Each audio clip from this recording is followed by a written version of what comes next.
السلام علیکم، میں نادرہ شعیب، بحریہ کالج 1 ابراہیم علی بھائی کیمپس آپ سے مخاطب۔ عزیز طلبہ و طالبات، آج میں نے آپ کے لیے ایک دلچسپ عنوان کا انتخاب کیا ہے اور وہ عنوان ہے ملکہ بلقیس کا محل۔ اسے تحریر کیا ہے قمر علی عباسی نے۔ آئیے ہم قمر علی عباسی کے مختصر تعارف سے آگاہی حاصل کرتے ہیں۔ قمر علی عباسی 13 جون 1938 کو امروہہ اتر پردیش میں پیدا ہوئے اور آپ کا انتقال 31 مئی 2013 میں ہوا۔ آپ صحافی، سفرنامہ نگار، کالم نگار اور بچوں کے مصنف ہیں۔ آپ کی خود نوشت سوانح عمری 32 ناٹ آؤٹ اور ایک عمر کا قصہ ہے۔ اس کے علاوہ کالموں کا مجموعہ دل دریا ہے۔ آپ نے پاکستان میں سب سے زیادہ سفرنامے تحریر کیے۔ آپ کو حکومت پاکستان کی جانب سے تمغہ امتیاز سے نوازا گیا۔ آپ کی چند مشہور کتابوں میں ایک تھا مرغا ککڑوں کو، لندن لندن، ماریشس میں دھنک، بہادر علی، دل دور ہے، سمندر کا بیٹا، صحرا میں شام وغیرہ شامل ہے۔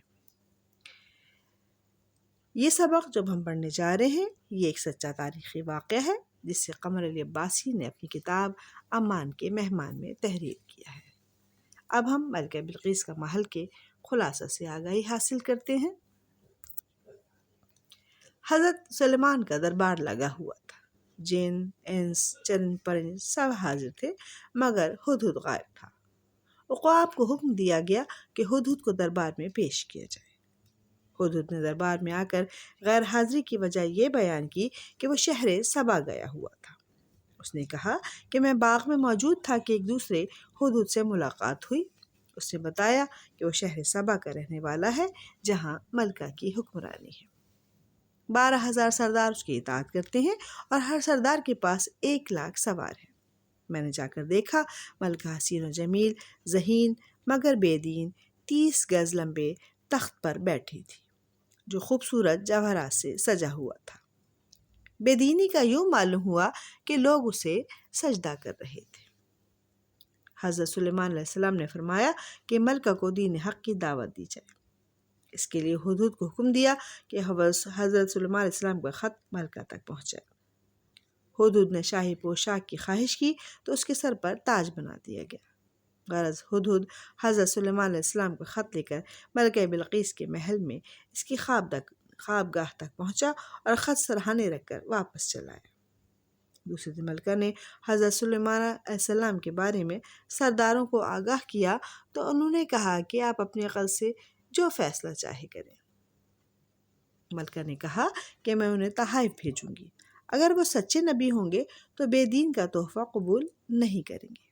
ملکہ نے 7 سونے چاندی کی اینٹیں زربفت کے تھان قاصد کے ساتھ روانہ کی۔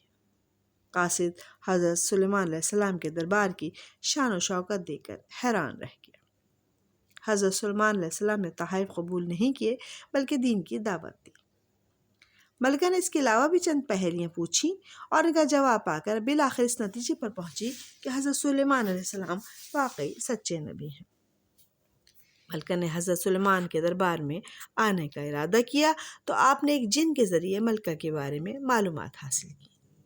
جن نے بتایا کہ ملکہ کی ماں کا جنوں کے قبیلے سے تعلق ہے اور اس میں عقل کم ہے، لیکن جن کی یہ بات غلط ثابت ہوئی کیونکہ جب ملکہ دربار میں آئی تو اس نے آتے ہی اپنے تخت کو پہچان لیا جو حضرت سلیمان علیہ السلام نے ایک جن کے ذریعے اس کے آنے سے پہلے منگوا کر اس میں کچھ تبدیلیاں کروا کے رکھ دیا تھا۔ ملکہ نے متاثر ہو کر دین حق قبول کر لیا۔ اس نے فرمائش کی کہ وہ اڑنے والے گھوڑوں کو دیکھنا چاہتی ہے۔ تمام جنوں نے انکار کر دیا کہ یہ ان کے بس کی بات نہیں، مگر ایک معتوب جن جو سمندر میں چھپا ہوا تھا اس نے حضرت سلیمان علیہ السلام سے معافی مانگی اور 40 گھوڑے باندھ کر لے آیا۔ حضرت سلیمان علیہ السلام نے ان کے پر کاٹنے کا حکم دے دیا۔ کہا جاتا ہے کہ موجودہ زمانے کے تازی گھوڑے وہی اڑنے والے گھوڑے ہیں۔ ملکہ سبا یعنی ملکہ بلقیس نے حضرت سلیمان علیہ السلام کے ساتھ شادی کر کے طویل عرصہ خوش و خرم گزارا۔